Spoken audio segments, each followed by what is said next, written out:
কেমন আছো বন্ধুরা? আমি মধুমিতা। আমার রান্নাঘরে তোমাদের সবাইকে স্বাগত। আজ চলে এসেছি আমাদের একটি অতি পরিচিত রেসিপি নিয়ে। এটা আমাদের প্রত্যেকেরই বাড়িতে অনুষ্ঠান হলে আমরা বানিয়ে থাকি। আজকে আমি আমার বাড়িতে এই রেসিপিটি বানাচ্ছি, তাই ভাবলাম তোমাদের বন্ধুদের সাথে একটু সেটা শেয়ার করি। আজ আমি তোমাদের রেঁধে দেখাবো কোনো ফুড কালার ছাড়াই ঝরঝরে বাসন্তী পোলাওয়ের রেসিপি। আমার রান্নাটা যদি তোমাদের ভালো লাগে তাহলে একটা লাইক করে দিও। এই রান্নাটা করার জন্য 500 গ্রাম গোবিন্দভোগ চালকে আমি খুব ভালো করে আগের থেকেই ধুয়ে রেখে দিয়েছিলাম। এবারে এই চালের মধ্যে 1 চামচ আদা বাটা, নুন, 1 চামচ হলুদ গুঁড়ো ও হাফ বাটি ঘি দিয়ে আমি চালটাকে খুব ভালো করে মেখে নেব। তোমরাও এইভাবে মেখে দেখবে, এতে পোলাওটা যেমন ঝরঝরে হবে তেমনি বাসন্তী পোলাওয়ের কালারটাও কিন্তু খুব সুন্দর আসবে।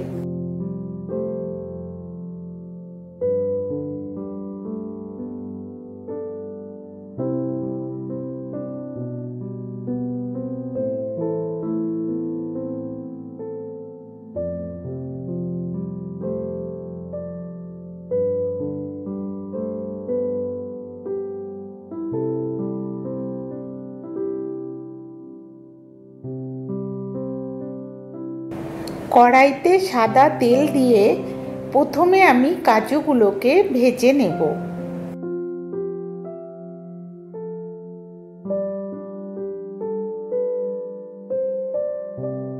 কাজুগুলো ভাজা হয়ে গেলে ওই একই তেলে আমি কিশমিশগুলোকেও ভেজে নেব।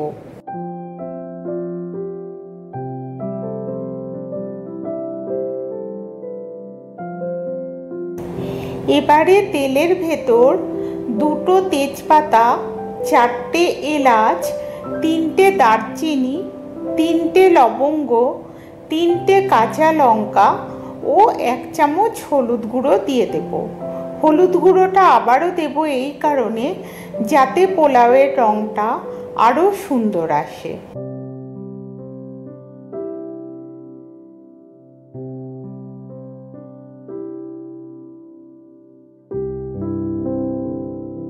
এবারে এর ভেতরে আমি মাখানো চালটা ঢেলে দেব ও খুব ভালোভাবে এটাকে এর সাথে নাড়তে থাকবো। চালটা মশলার সাথে ভালোভাবে মিশে গেছে। এবারে আমি এর ভেতরে প্রয়োজন মতন নুন দিয়ে দেব।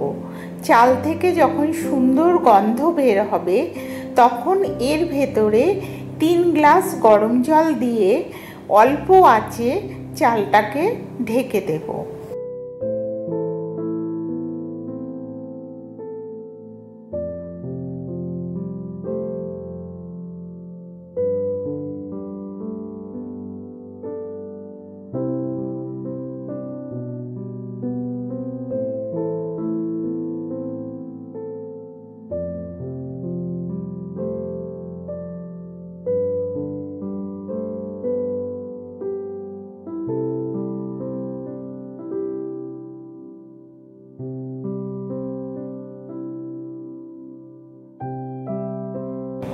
চালটা 80% সেদ্ধ হয়ে এসেছে।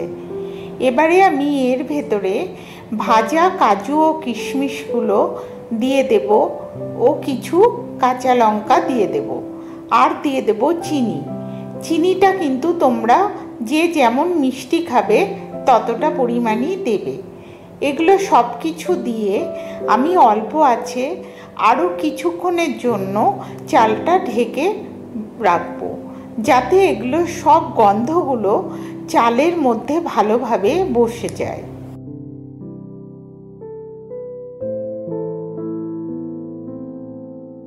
পোলাওটা কিন্তু তৈরি হয়ে গেছে। দেখেছো কি সুন্দর ঝরঝরে পোলাও হয়েছে, রংটাও কিন্তু খুব সুন্দর এসেছে।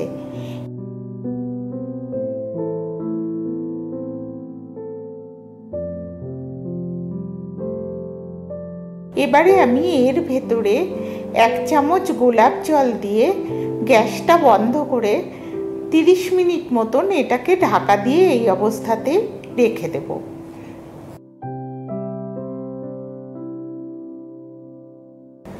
পোলাও দিয়ে খুব সুন্দর গন্ধ বেরোচ্ছে, খেতেও কিন্তু দারুণ হয়েছে। খুব পছন্দের খাবার এটি আমার। তোমাদের কার কার পোলাও খুব প্রিয় সেটা আমাকে কমেন্ট করে জানাতে ভুলো না যেন।